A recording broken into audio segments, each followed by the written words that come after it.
All right. Well, then we're going. Here we go. Is it? What are we? Yep. Brick and mortar. Are we doing brick and mortar? Yeah, online brick and mortar. Okay.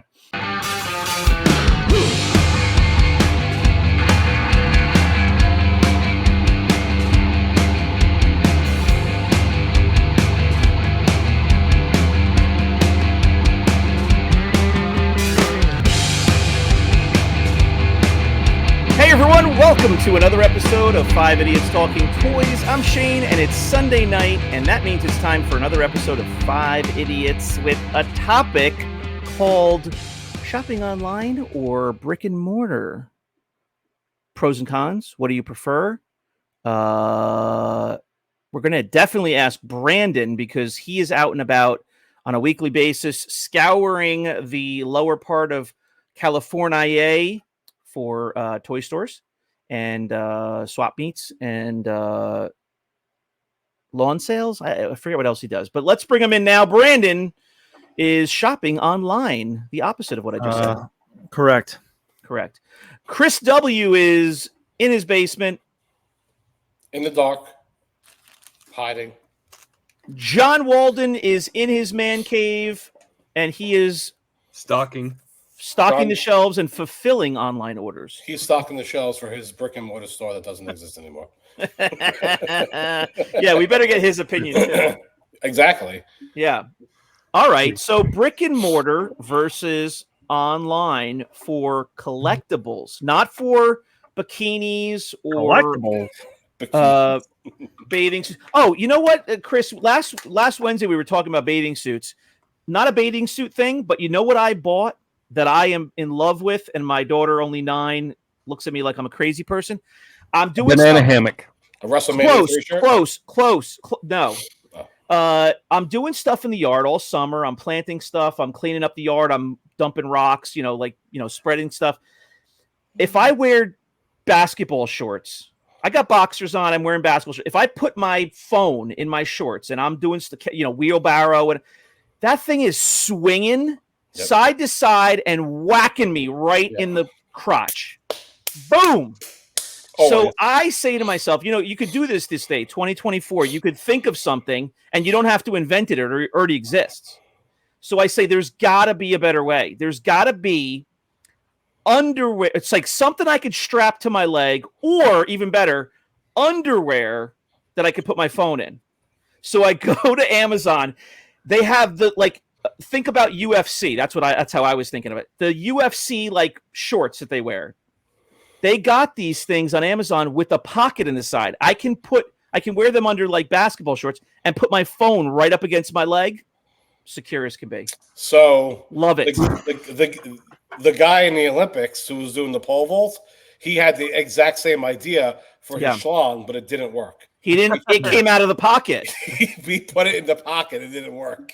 Shane, why don't you just leave your phone somewhere? Or well, why? So, or maybe a fanny pack. Well, so it's funny that you say that. The reason why I own a fanny pack is from ICCC. And so I got so tired of getting whacked in the nuts with my phone. And to answer your question, I do not need my phone with me. I can be in the backyard for 3 hours. I don't need my phone. But if the Yankees are playing, I'll put it on and just listen to it when I'm going all the way around the house. And also I got speakers in the back. And so if I got to just change the music or turn it, I don't need it on me all the time, but then I lose it. I don't know where I put it. So any case, so why didn't you get one of those things? So I wore the fanny pack one weekend is what I was going to say. And then I had to order something better. So, no texting and driving and no, you got to have a hands-free device. Well, they sell these big giant rubber bands that you can put around your head with the phone. You put the phone here, and it's a big rubber band that goes around your head so that when you're driving, it's a hands-free device. You can talk on your phone. You can do the same thing when you're working on the house and walking around. You can put a big rubber band on with a phone here, and you can listen to your baseball game that way. That way, you're not whacking yourself in the. And that's the end of our episode, guys. Thank you.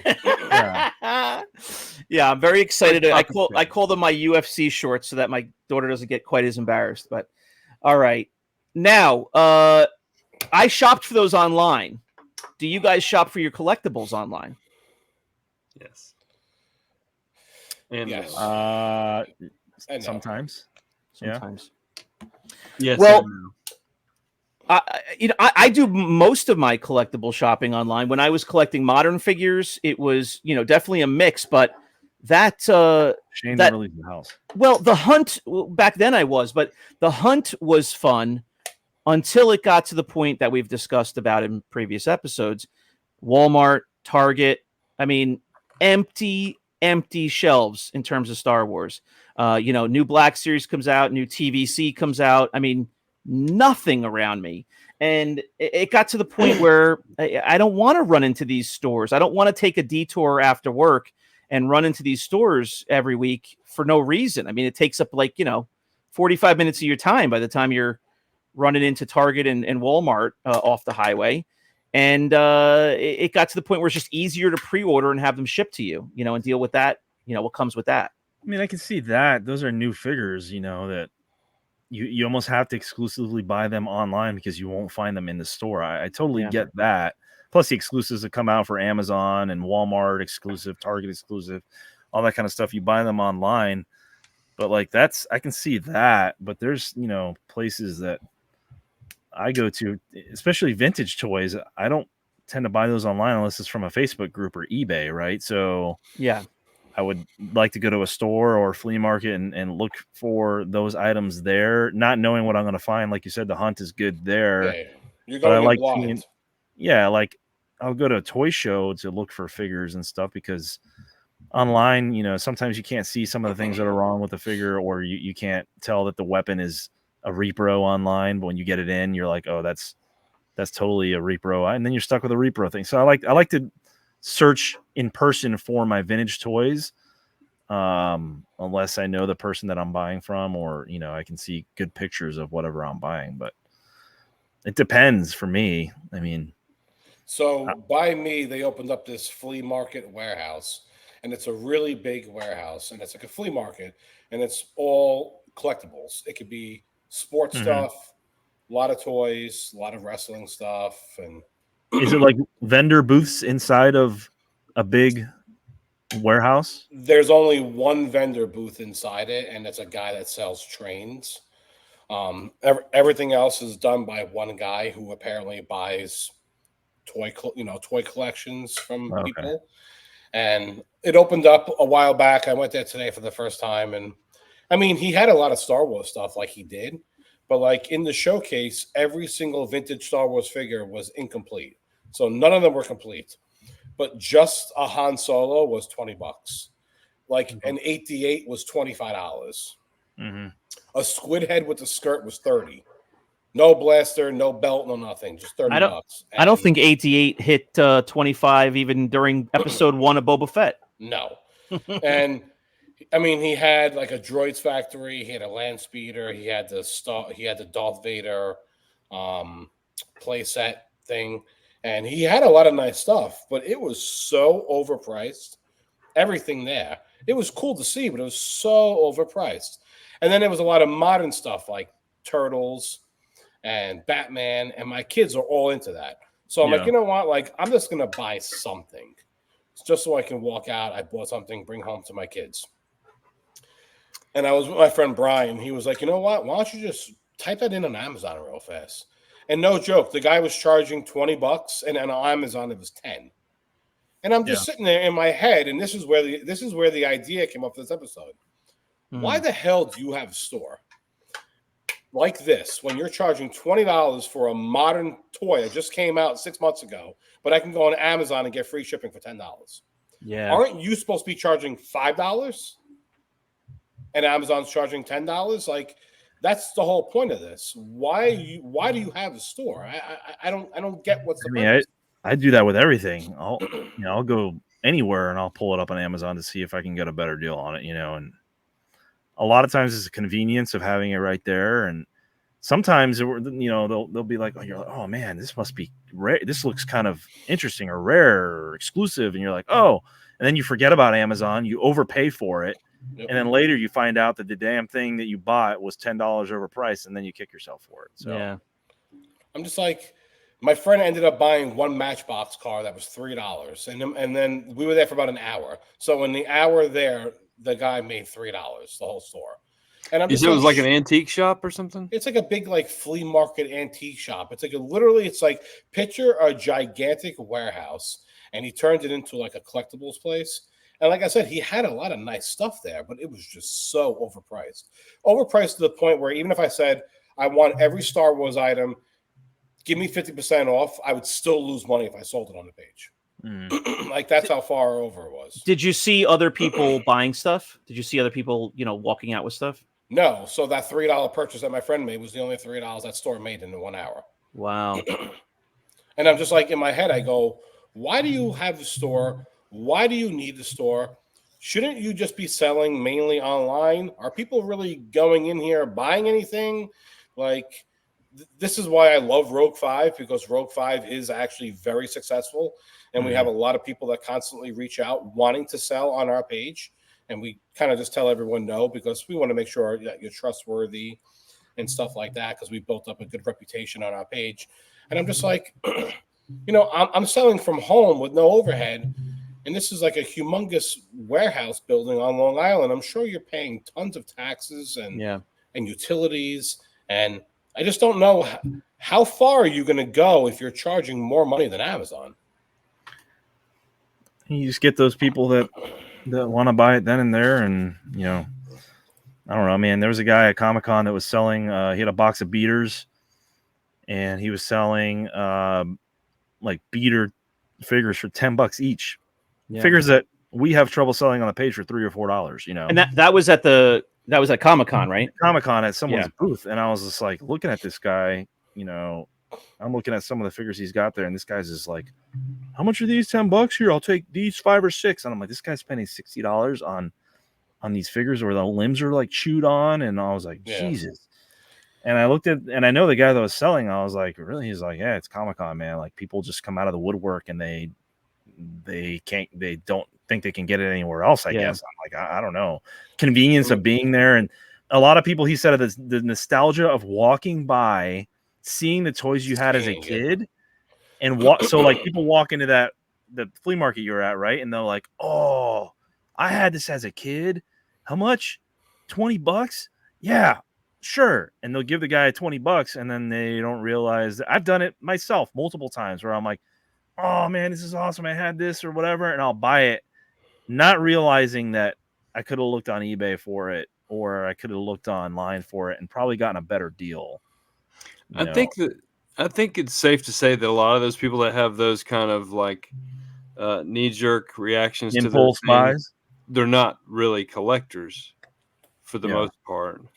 They're just like, whoa, those impulse buys like that. Like like, whoa, look at that Han Solo with his hair's, there's no hair, but it's $10. Yeah, I mean, I have a toy show that happens every month near me. I haven't been in a while now, but they also have in between like a twice a year larger show at like a PAL building where there's like 3 gymnasiums and there's tables all the way around and in the middle. So they'll expand it. And I see that. I see lots and lots of people who do know what they're talking about, who are collectors. They know what prices things should be. They know the right questions to ask. And then there's a lot of, families that are there. And I'm not saying they don't know anything, but there's a lot of moms walking around like they're, maybe their husband is wandering off and she's got her kids or vice versa. And they're spending money just on stuff that the kids see that they like. And then maybe they'll see something that they remember. They don't know what it's worth, and they're having a good time. So nobody's at fault there. Guys making some money, they're having a good time. But everybody who paid like $10, $15 to get in, that changes a little bit too. Like, oh, I should get something because I paid to come in, rather than, I'm sure some people just look at it as an activity. I was there for 2 hours. I got my $15 worth. But to me, that is like, I look at that as like a weekend win. I don't look at that as a long-term good business proposal to find idiots that come in and overspend. So long term, I don't think you're going anywhere, and I don't think it's going to be. Who knows how long this thing's going to be there? Well, that's where you got to have like collectibles, and then you also got to have like low, like high margin items. You got to have those things where you could sell it to people's kids for $5 or $8, and they cost you $1 a piece. And then you can also sell some expensive items. He also had this like whole Halloween section and a bunch of stuff with like scary clowns and like a graveyard, and it was like a whole like playset type thing. And I forgot the name that it was called, and it came with a box. And in my head, I go, "That's actually really cool. I would buy that." I go, "Let me see how much it is." It was $160. In my head, I'm thinking if it's $20, I'll buy it and I'll put it on my counter and my kids can stare at it and get scared. For $160, I'm just like, so then I went home and I looked it up and it was $80 brand new. I'm like, yeah, I could buy it $80 brand new. Who's buying it used for $160? I just didn't get it. Like, he actually had a really nice Boba Fett in the case. There was a Hong Kong. I would have graded it a VG++. And it was $65, but no blaster. Yeah. So I'm just like, how far are you going in this place? Is it worth it? Is it going to be there next year? Now, John, you had a store. Yeah. You no longer have a store. Not a brick and mortar, no. Tell us your experience. Way to rub it in, Chris. Why did you like the brick and mortar so much? Well, I love the brick and mortar because we had regular customers that would come in.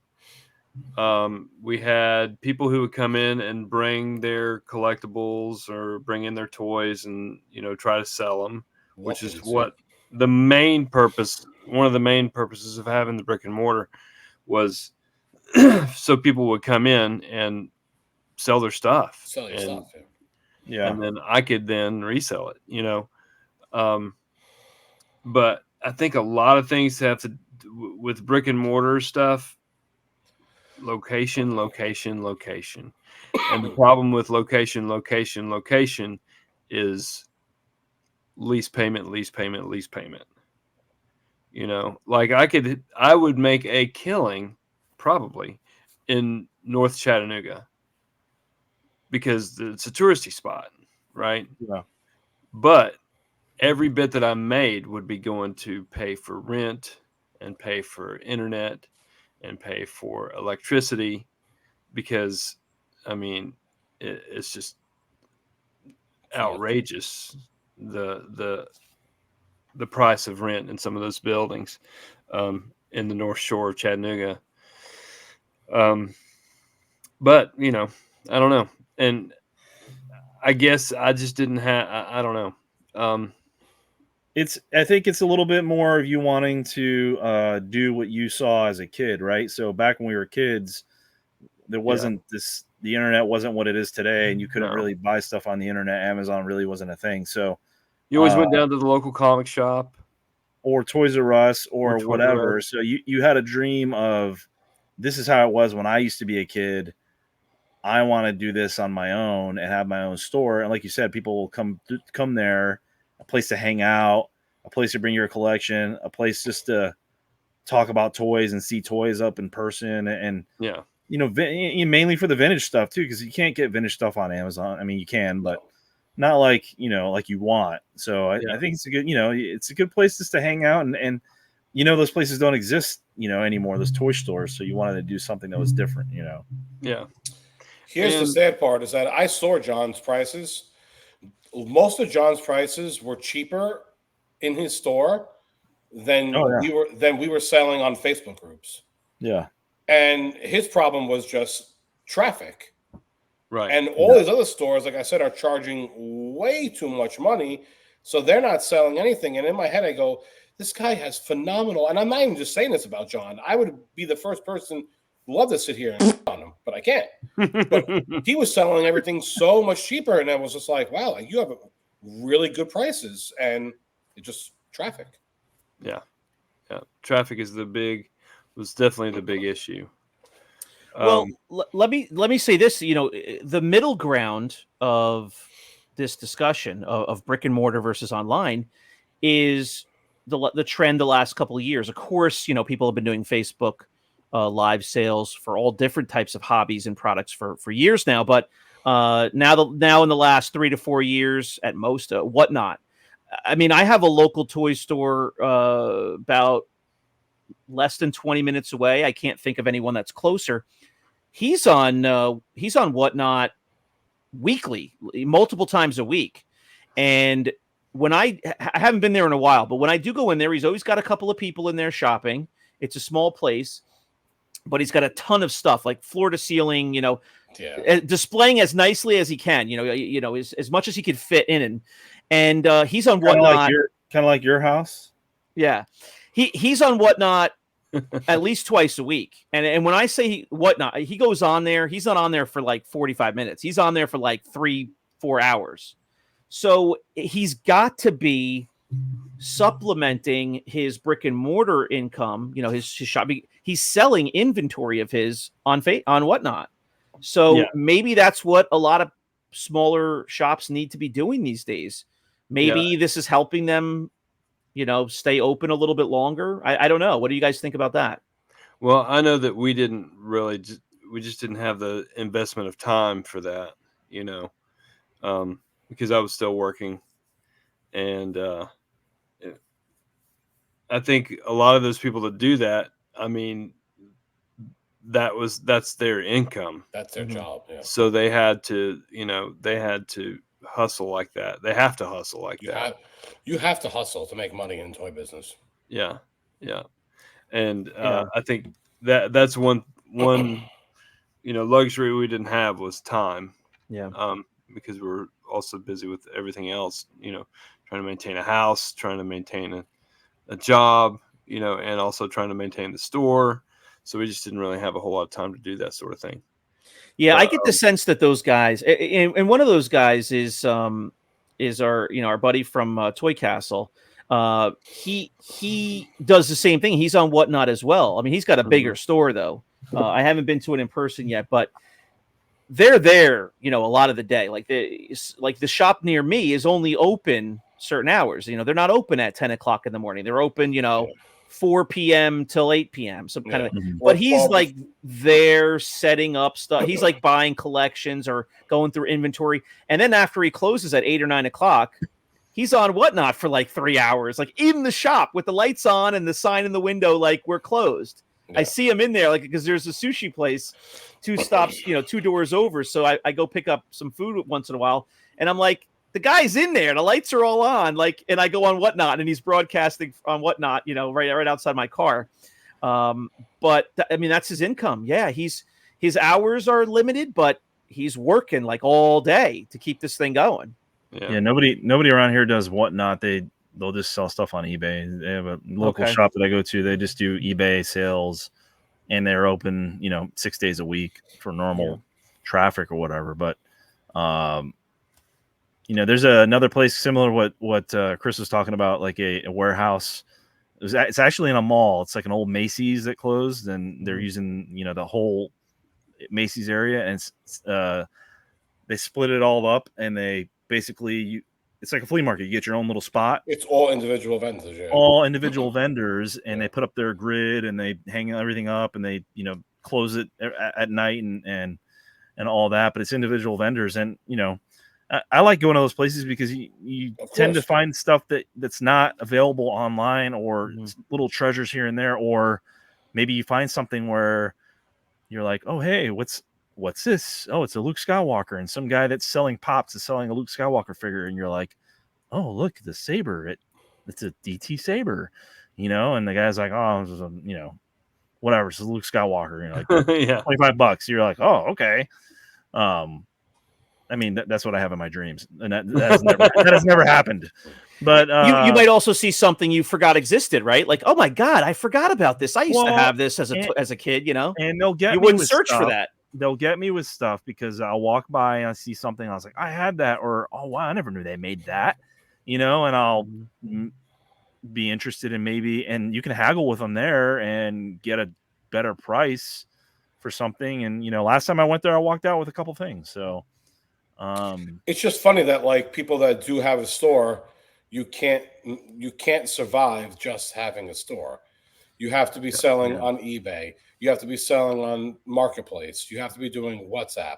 You have to be doing Facebook. Like, so you're still doing 19 other avenues, which in my head was like, I'd never wanted to have a toy store. I do it out of my house where it's free. There's no overhead. Yeah. Well, a lot of these guys, and John, you were kind of just saying this, limited hours and limited sales out of the physical location. But what those open hours do, if you've been around for a little bit, people know where your shop is you open the door for collections to walk through. Yeah. So that's really the main benefit. Yeah, you hope to sell some stuff. That was the best thing. Yeah, you should see some of the stuff that has walked into this place when I've been there, because I go there a lot. I help them, set up some stuff, and some of the stuff that's walked in when I've been there, I'm like, Jesus Christ. I'm like looking at this stuff, and I was like, well, at least I'm here when it's coming in. I'm like, hey man, how much you want for this? Afterwards, and it's just fun seeing that stuff, and I'm just like, man, I'm like, how did they find? And they're like, oh, they just look online and they find that you're local, and they'll just bring a collection down or whatever. Yeah. But it's the thrill of the hunt. People like to go over there and hunt for stuff, and people like to bring collections in. So I can understand. And some people, like John mainly, loves to be immersed in the toys that he loves. So that's why he opened a toy shop, so that he can see all of it every day. Yeah. He's also a man of the people.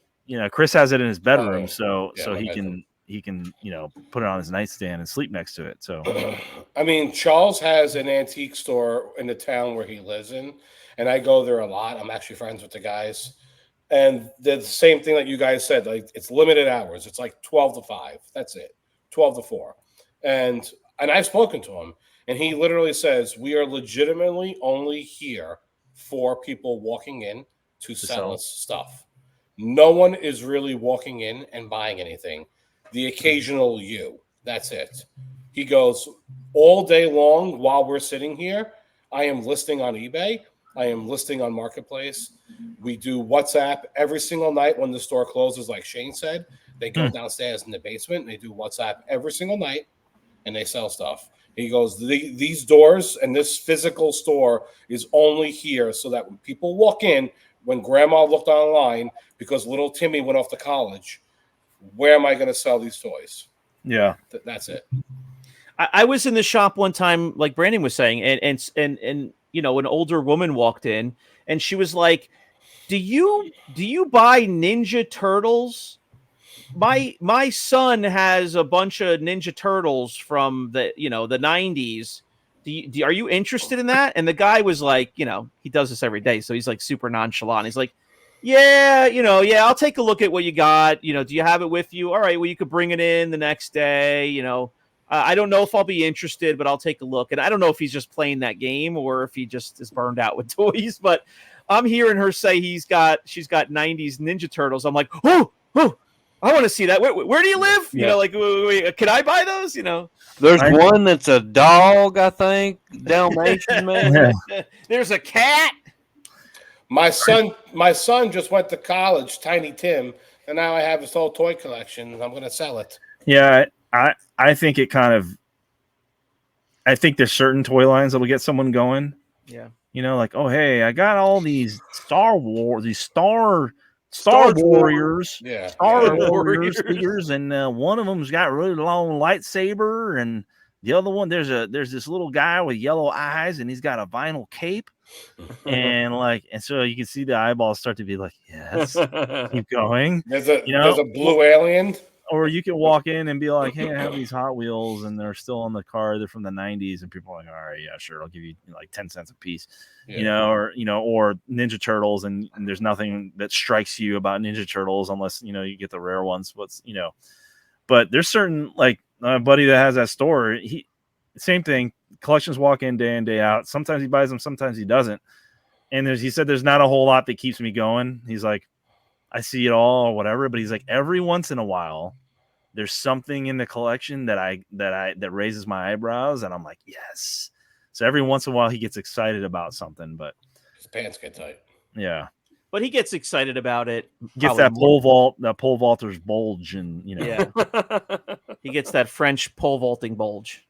But he's probably gets excited though because it's something worth some money though. Like, he's probably mostly over the excitement of like the actual toy. I don't know. I would think John was only open for like a year or so, but I'm pretty sure he was excited every time something walked in. Oh yeah, I mean, yeah, for sure. John really loves toys, and this other place. the guy used to be a collector and now he doesn't collect anymore. And I'm like, why don't you collect anymore? And he's like, because I just can't. This is just, it's toys. I can't do it anymore. So to him, it's a job, you know, and it's his way of life. So he's like, whatever about it now, you know? Yeah.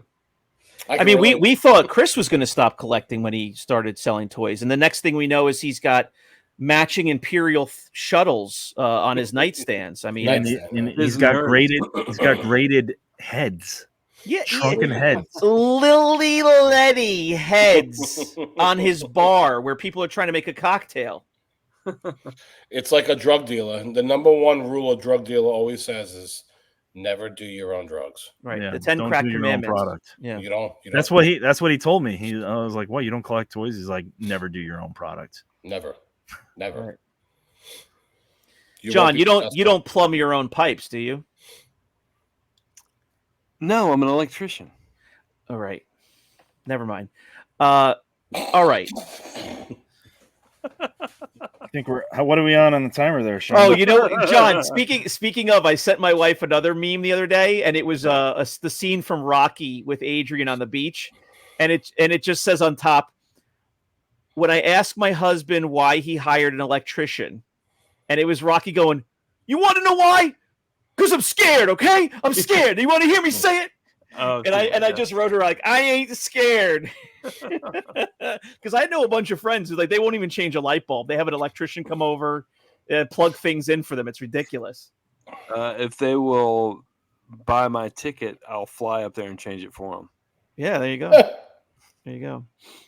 My buddy had to put a new light outside his front door. You know, just install a Home Depot, decorative light. He hires an electrician. The guy charges him like $300 to plug in, connect a $30 light. I'm like, what is wrong with you? It's two wires you twist together. What is wrong with you? Yeah. Anyway, keep them apart at all times, and you're fine. Yeah. Well, they're keeping people like John in business, So Exactly. Yeah. John, do you use the bathroom when it's somebody lives in the house when you go there? I never do that. Okay. I never just making sure. No, yeah. Wait, I just think that's somebody. Wait. But if those people that live in the house, if they step out to go somewhere because you're in the house working, do you use the bathroom? No, I still don't. I don't. If someone's living there, I don't. I don't even ask. What if it's 10:18? I find somewhere to prop against. He has morals, Shane. He has morals. Yeah. He's got a bucket in his truck. I prop against the tailgate for a couple minutes and then. It's a good thing you live in the South. Your butt cheeks will be frozen to that tailgate. Find the nearest Weigels and then. Yeah. Oh, Weigels, right? And to drop the turtles off. All right, that's going to do it for this episode of 5 Idiots Talking Toys. Please hit us in the comments below. Let us know. Do you prefer to shop online? Do you like to go on the hunt and shop brick and mortars? I guess it depends, of course, on what you're collecting. That makes a big difference as well. But where do you like to go to search for your collectibles? Hopefully, Rogue 5 Toys is one of those places. Please visit us there if you haven't already. We will see you next time on 5 Idiots Talking Toys. Please subscribe, like this video, and comment below so we can hear you sound off, and we'll chat with you there. Thanks, guys. Have a good night. Bye-bye. Bye. Bye-bye.